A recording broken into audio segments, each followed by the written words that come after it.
నిజామాబాద్ జిల్లాలోని ఏదైతే పశు వైద్యశాలకైతే సిగ్నేచర్ స్టూడియో రావడం జరిగింది. చాలామంది సోషల్ మీడియాలో కొన్ని పోస్టులు పెడతా ఉన్నారు, కొన్ని కామెంట్లు పెడతా ఉన్నారు. సో ఏదైతే బక్రీద్ వచ్చిందనగానే చాలామంది ఒక వర్గానికి సంబంధించిన వాళ్ళు హిందూ మతాల్ని రెచ్చగొట్టే విధంగా కొన్ని కామెంట్ చేస్తూ ఉన్నారు. దాంతోపాటు ఏవైతే పవిత్రంగా భావించే గోమాతను, దాంతోపాటు ఈ గో సంతతిని చాలామంది వధిస్తూ ఉన్నారు ఈ బక్రీద్ అనే పేరుతో అని చెప్పేసి చాలామంది ఇవాళ బాధపడుతున్న పరిస్థితి ఉంది. సో ఎవరైతే హిందువులు కొంతమంది కామెంట్స్ అయితే పెట్టడం జరిగింది. దాంట్లో క్లియర్ కట్గా ఏదైతే బక్రీద్ వచ్చిందంటే నార్మల్గా మనం చూస్తే బక్రీద్ కావచ్చు, ఏదైతే రంజాన్ సీజన్లో కూడా అక్రమ గో రవాణా చేసేటువంటి కొంతమంది ఒక ముఠ ఎవరైతే ఉన్నారో వీళ్ళు ఎలాంటి సర్టిఫికేట్స్ లేకుండా ఏదైతే ఒక ఎనిమల్ యాక్ట్ ప్రకారం ఒక జంతువుని వధిస్తే ఎలాంటి సెక్షన్లు వాళ్ళకి కేసులు నమోదు చేస్తారో అనే దానిపైన కూడా తెలిసినా కూడా చాలామంది మమ్మల్ని ఎవరు ఏం చేస్తారులే అన్నట్టుగా ఇవాళ ఆ జంతువులు ఏవైతే ఈ గో సంతతి ఏదైతే ఉందో వాటిని వధించడం జరుగుతూ ఉంది. సో యాజ్ పర్ రూల్గా మనం మాట్లాడుకుంటే 14 సంవత్సరాలకు కింద ఉన్నటువంటి, అంటే 5 సంవత్సరాలు, 6 సంవత్సరాలు, 3 సంవత్సరాలకు సంబంధించినటువంటి ఈ లేక దూడలు కావచ్చు, ఏదైతే ఈ గో సంతతి ఏదైతే ఉందో వాటిని ఎవరైనా ఈ లైన్ క్రాస్ చేసి మరి వాటిని వధిస్తే వాళ్ళపైన ఖచ్చితంగా ఎనిమల్ యాక్ట్ కింద కేసులు కూడా నమోదు చేస్తామని చెప్పేసి మనకు జంతు వైద్యశాఖ అధికారులు కూడా చెప్తున్న పరిస్థితి ఉంది. మనము ఖచ్చితంగా మనం ఇక్కడికి వచ్చినాం. ఇక్కడ ఎవరైతే అధికారులు ఉన్నారో వాళ్ళు మనకి అవైలబుల్ అయితే లేరు. సో వాళ్ళు కలెక్టరేట్కి అయితే వెళ్ళారు, అక్కడ మీటింగ్ అయితే ఉందని చెప్పేసి మనకైతే ఒక ఇన్ఫర్మేషన్ అయితే ఉంది. దీంట్లో డాక్టర్ జగన్నాథాచారి గారితో మనం మాట్లాడడం, అసలు ఎలాంటి సెక్షన్స్ ఉంటాయి, దాంతోపాటు ఎక్కడైతే ఈ గో సంరక్షకులు కావచ్చు, లేకపోతే హిందూ ఆర్గనైజేషన్స్లో పనిచేస్తున్నటువంటి హిందువులు ఎవరైతే ఉన్నారో వాళ్ళు ఒక వెహికల్ని పట్టుకున్న తర్వాత వాళ్ళు ఎవరైతే ఆ డ్రైవర్స్ ఆ వెహికల్ అక్రమ గో రవాణా చేస్తున్నటువంటి ఒక ముఠ ఏదైతే ఉందో వాళ్ళు కొన్ని సర్టిఫికేట్స్ అనేది వాళ్ళు చూపిస్తూ ఉన్నారు. ఆ సర్టిఫికేట్స్లో అసలు ఏముంది అని చెప్పేసి మాట్లాడుకుంటే, ఎవరైతే ఈ గోవులు ఏవైతే ఉన్నాయో ఒక వెహికల్లో 6 గోవుల కన్నా ఎక్కువ తీసుకెళ్తే ఖచ్చితంగా ఆర్టీఓ వాళ్ళు కావచ్చు, దాంతోపాటు పోలీస్ డిపార్ట్మెంట్, దాంతోపాటు వైద్య శాఖ నుంచి కూడా క్లియర్గా వాళ్ళపైన కొన్ని కేసులు కూడా నమోదు చేస్తామని చెప్పేసి చెప్పినా కూడా వాళ్ళు ఇంకొక మాట ఏమంటారు అంటే, దొరకనంత వరకు వాళ్ళు దొరికిన తర్వాత వాళ్ళంతా ఇక పత్తితో మాత్రమే మాట్లాడతారు. వాళ్ళు ఏమంటారు అంటే, మాకు డాక్టర్ సర్టిఫికేట్ ఇచ్చారు, మేము తీసుకుపోతున్నాం అని చెప్పేసి అంటారు. కాకపోతే ఆ వెహికల్లలో 6 గోవులు ఉన్నాయా అంటే కాదు, దాదాపు 25 నుంచి 30 గోవులను తీసుకొని పోతా ఉన్నారు. వాటి సిచ్యువేషన్, వాటి కండిషన్ అనేది ఎంత దారుణంగా ఉంటుంది అనే దానిపైన కూడా మనం గతంలో చూసినాం. ఎందుకంటే ఒక వెహికల్లో వాళ్ళు ఒక డాక్టర్ సర్టిఫికేట్ ఇచ్చినా, లేకపోతే ఆర్టీఏ అధికారులు దీనికి వాళ్ళు పర్మిషన్ ఇచ్చినా కూడా ఒక వెహికల్లో 6 గోవులను మాత్రమే తరలించాలనే ఒక సిద్ధాంతాన్ని వాళ్ళు ఉల్లంఘించి మరి వాళ్ళు వెళ్తున్న పరిస్థితి ఉంది. దాంతోపాటు దాంట్లో తీసుకుపోయేటప్పుడు ఆ ట్రాన్స్పోర్ట్ చేసే టైంలో దానికి ఏదైతే దానికి సరిపడా వాటర్, దాంతోపాటు అది తినే మేత అనేది ఖచ్చితంగా ఉండాలా. దానికి ఖచ్చితంగా ఫ్రీడమ్గా ఉండి తీసుకొని వెళ్తేనే దానికి ఏం కాదు. లేకపోతే ఇట్లాంటి చర్యల్ని ఉల్లంఘించి మరి దాంట్లో మేము 20 తీసుకోపోతాం, 30 తీసుకోపోతాం అంటే మాత్రం ఎనిమల్ యాక్ట్ ప్రకారం ఖచ్చితంగా వాళ్ళపైన కేసులు కూడా నమోదు చేస్తామని చెప్పేసి చెప్తున్న పరిస్థితి ఉంది. సో జగన్నాథాచారి గారి గురించి ఖచ్చితంగా మనం మాట్లాడుకోవాలా. గతంలో కూడా మనం ఇంటర్వ్యూ చేయడం జరిగింది. ఒకసారి వాళ్ళతోని మాట్లాడితేనే మనకు ఒక క్లారిటీ వచ్చే అవకాశం ఉంటుంది కాబట్టి మాట్లాడే ప్రయత్నం చేద్దాం. మేము సిగ్నేచర్ స్టూడియో నుంచి వచ్చినాం.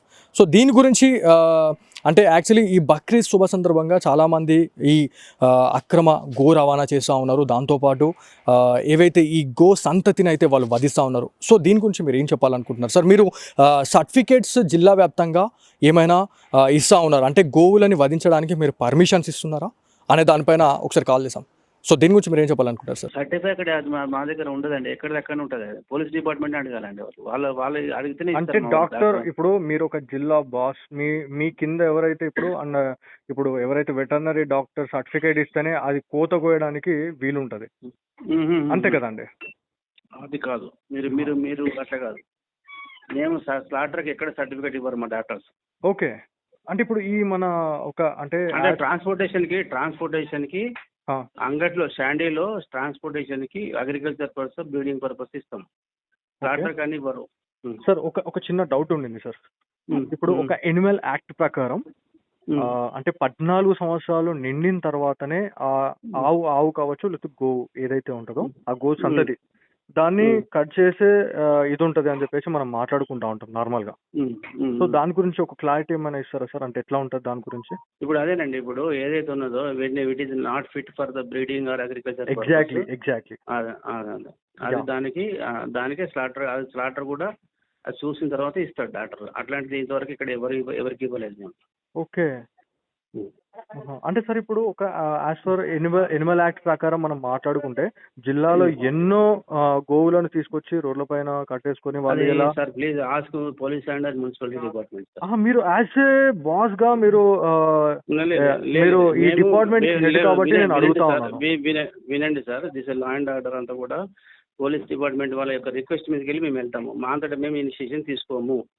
డెఫినెట్లీ నేను లా అండ్ ఆర్డర్ గురించి నేను అనట్లేదు, కాకపోతే మీరు ఒక జిల్లా జంతు వైద్యులు కాబట్టి నేను అడుగుతున్నా దీని గురించి అంతే. అంటే పర్మిషన్స్ అనేది ఎలా ఉన్నాయి, అంటే ఎన్ని ఇప్పుడు ఇప్పటి వరకు ఎన్ని గోవులకు మీరు ఇచ్చినారు అనే దానిపైన పర్మిషన్? అంటే పర్మిషన్ దేనికి అంటున్నారు, దేనికి పర్మిషన్? ఇప్పుడు ఈ బక్రీద్ గురించి చాలా వెహికల్స్ వస్తున్నాయి కదా సార్, అంటే నార్మల్ గా అంటే ఇప్పుడు ట్రాన్స్పోర్ట్ ఫిట్ ఫర్ ట్రాన్స్పోర్టేషన్ ఇస్తాం, స్లాటర్కి ఇవ్వము. ట్రాన్స్పోర్ట్ చేయడానికి ఎనిమల్ హెల్తీగా ఉందా లేదా అనేది చేసి ఇస్తాం అట్లా అంతే. కాకపోతే కొయ్య అంటే దానికి కోత కోసం అయితే మీరు ఎలాంటిది ఇవ్వరు, ఏ డాక్టర్ ఇవ్వరండి. ఓకే. ఒకవేళ సార్ మీ దృష్టికి వస్తే ఏవైతే ఇప్పుడు 14 సంవత్సరాల లోపు ఉన్నటువంటి ఆ గోవులు అంటే ఆ గో సంతతి ఏదైతే ఉంటుందో వాటిని వాళ్ళు కట్ చేస్తున్నారు అని చెప్పేసి ఒకవేళ మీ దృష్టికి వస్తే మీరు ఎలాంటి యాక్షన్? మా దృష్టికి మేము డైరెక్ట్ కాదు, మేము డైరెక్ట్ పోలీస్ డిపార్ట్మెంట్ ద్వారా కానీ లేకపోతే మున్సిపాలిటీ ద్వారా కానీ రావాలి. మీరు వాళ్ళ త్రూ వచ్చినా కూడా మీరు ఒక మేము ఇన్స్పెక్షన్ కి పంపిస్తాము, చేస్తే ఇన్స్పెక్షన్ చేస్తాము. అవసరమైతే మేము దాని ఫర్దర్ డయాగ్నోసిస్ కి కన్ఫర్మేషన్ కి పంపిస్తాం. ఓకే. అంటే సార్ ఎట్లా ఉంటాయి సార్, అంటే ఒకవేళ వాళ్ళపైన మన కేసు కానీ ఏమైనా నమోదు చేసే అవకాశం ఉంటుంది? ఎందుకంటే అంతా కూడా లీగల్, అందుకే అంటున్నాను సార్, పోలీస్ లీగల్ అథారిటీ అంతా వాళ్ళ దగ్గర ఉంటుంది, లా అండ్ ఆర్డర్ వాళ్ళ దగ్గర ఉంటుంది. మేము ఇప్పుడు ఇప్పుడు మామూలు హెల్త్ సర్టిఫికేట్ ఇవ్వాలని కానీ వారి రిక్వెస్ట్ మీదకి వెళ్ళి ఇస్తాం. అంటే ఎలాంటి కాంప్లికేటెడ్ కాకుండా ఎలాంటి గొడవలు కాకుండా ఉండాలి అని చెప్పేసి మీరు వాళ్ళ త్రోలో వెళ్తున్నారు అంతేనా? అలా కాదు, మేము వెళ్తున్నాం కాదు, అది మాకున్నటువంటి ప్రొసీజర్ ఏంటంటే as per the request made by the police department. ఇదంతా లా అండ్ ఆర్డర్ కాబట్టి వాళ్ళ రిక్వెస్ట్ మీదకి వెళ్ళి వాళ్ళు ఇక్కడ ఎనిమల్ ఇది ఉన్నది ఇక్కడ సీజ్ చేసినాం, ఎగ్జామిన్ అంటే మా డాక్టర్ పోయి ఎగ్జామిన్ చేస్తారు. Okay sir. ఇక్కడ ఇంకొక క్వశ్చన్ సార్, ఇక్కడ అంటే ఎవరైతే ఇప్పుడు మీరు ఒక as a law and order ప్రకారంగా మీరు మాట్లాడినారు, అది లా అండ్ ఆర్డర్ పోలీసులే చూసుకుంటారు అని చెప్పేసి మీరు మాట్లాడుతున్నారు. దీంట్లో ఏవైతే అక్కడక్కడ మనకి గోవులు పట్టుకుంటా ఉన్నారు, అక్రమ గో రవాణాని పట్టుకున్న తర్వాత ఎవరైతే గో సంరక్షకులు కావచ్చు లేకపోతే ఎవరైనా వాట్ ఎవర్ అక్కడ డాక్టర్ సర్టిఫికేట్ అనేది కూడా మాకు ఉంది అని చెప్పేసి క్లియర్ గా వాళ్ళు చెప్తా ఉన్నారు. అంటే దాని గురించి ఏం చెప్తారు సార్? ఎక్కడ డాక్టర్ సర్టిఫికేట్ ఉందని అంటే వాళ్ళు ఇప్పుడు మనకి ట్రాన్స్పోర్టేషన్ అప్పుడు ఆపినప్పుడు డాక్టర్ సర్టిఫికేట్ ఉంటే పోలీస్ వాళ్ళు చూస్తారు డాక్టర్ సర్టిఫికేట్ ఉందా లేదా ట్రాన్స్పోర్టేషన్ కి. అది అంటే దాంట్లో అంటే ఓన్లీ ట్రాన్స్పోర్ట్ కి మాత్రమే ఇది పర్మిషన్ ఇస్తున్నారు మీరు, కాకపోతే వాటిని కట్ చేయడానికి అయితే ఎలాంటి పర్మిషన్ ఇవ్వట్లేదు ఏ డాక్టర్ కూడా. మేము స్లాటర్ గురించి ఏ డాక్టర్ కూడా పర్మిషన్ ఇవ్వడు ఆవు జాతికి. సరే, ఇది చాలా మందికి తెలియాల్సిన అవసరం ఉంది, సో అందుకే మీకు ఈ క్వశ్చన్ వేయడం జరిగింది. సో దాంతో పాటు ఇప్పుడు ఈ బక్రీద్ సందర్భంగా ఒకవేళ ఇట్లాంటి గోవులను కట్ చేస్తే వాళ్ళపైన ఎలాంటి సెక్షన్స్ లో అంటే కావచ్చు లేకపోతే జంతువుల విషయంలో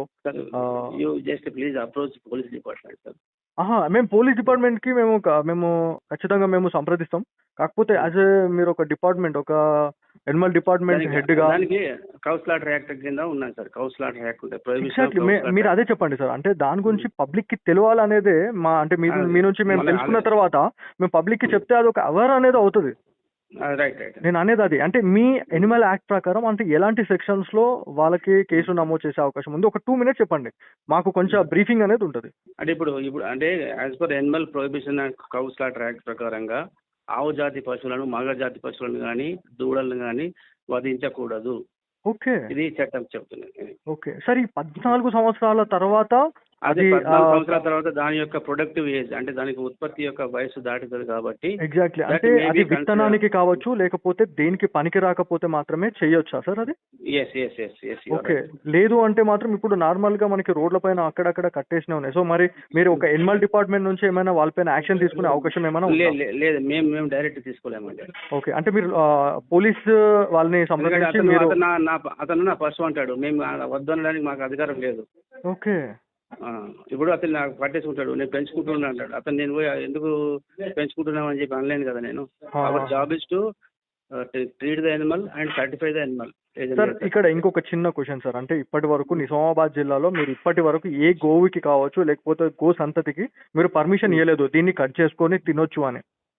ఎక్కడ ఇవ్వలేదండి. స్లాటర్ పర్పస్ లో ఎవరు ఏ డాక్టర్ ఇవ్వలేదు. అంటే ఓన్లీ నిజామాబాదేనా? ఇది 2 తెలుగు రాష్ట్రాలకు కూడా వర్తిస్తుందా? ఎక్కడైనా ఏ డాక్టర్ ఇవ్వడు స్లాటర్ పర్పస్. ఓవరాల్ ఇండియా మీరు అంటుంది అంతేనా? నేను ఇండియా గురించి నేను ఎందుకు మాట్లాడుతాను సార్. నేను చెప్పేది ఏంటంటే చట్టం ప్రకారంగా మా డాక్టర్ అన్లెస్ ఇప్పుడు అది సపోజ్ ఇప్పుడు గర్భవశం పూర్తిగా పాడైపోయింది, ఓకే, లేకుంటే అది ఉత్పత్తికి పనికిరాదు, దాన్ని ఎగ్జామిన్ చేసిన తర్వాత డాక్టర్ సర్టిఫై చేస్తాడు. Exactly yeah. అంతేగాని మామూలుగా ఈ కోడెలు లాగలు వాటికి ఉన్నాయి, వాటిని వధించడానికి పర్మిషన్ లేదు. డాక్టర్ సర్టిఫికెట్ కూడా ఇవ్వడు.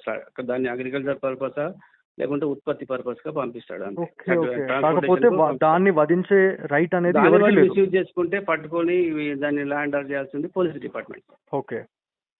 మేము స్టేట్ లో ఉన్న యానిమల్స్ ని మేము అడిగే అధికారం మాకు లేదు. సార్ ఈ చట్టం ఏదైతే ఉందో ఇది ఓన్లీ నిజామాబాద్ జిల్లాకు వర్తిస్తుందా లేకపోతే 2 తెలుగు రాష్ట్రాలకు వర్తిస్తుందా? Throughout India sir, throughout India. Thank you so much.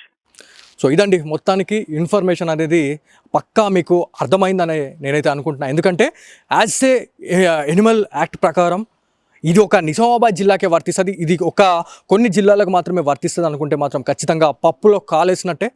ఎవరైతే ఈ అక్రమ గో రవాణా కావచ్చు, దాంతోపాటు ఈ బక్రీద్ అనే ఒక పేరుతోని ఈ పండుగతోని ఎవరైతే ఈ గోవధ చేస్తూ ఉన్నారో లేకపోతే గో సంతతిని వధిస్తూ ఉన్నారో వాళ్ళపైన ఖచ్చితంగా కేసులు కూడా నమోదు చేస్తామని చెప్పేసి చెప్తున్న పరిస్థితి ఉంది. ఇది ఓన్లీ తెలుగు రాష్ట్రాలకు మాత్రమే వర్తిస్తుంది అనుకుంటే ఖచ్చితంగా పప్పులో కాలేసినట్టే.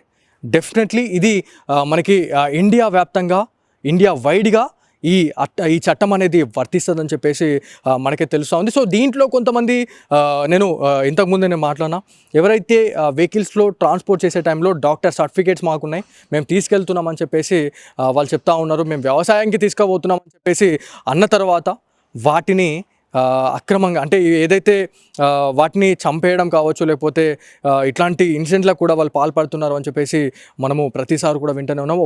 ఒకవేళ ఈసారి కానీ అది రిపీట్ అయితే మాత్రం ఖచ్చితంగా సివియర్గా పనిష్మెంట్స్ కూడా ఉంటాయని చెప్పేసి నిజామాబాద్ జిల్లా జంతు వైద్యశాఖ అధికారులు అయితే చెప్తున్న పరిస్థితి.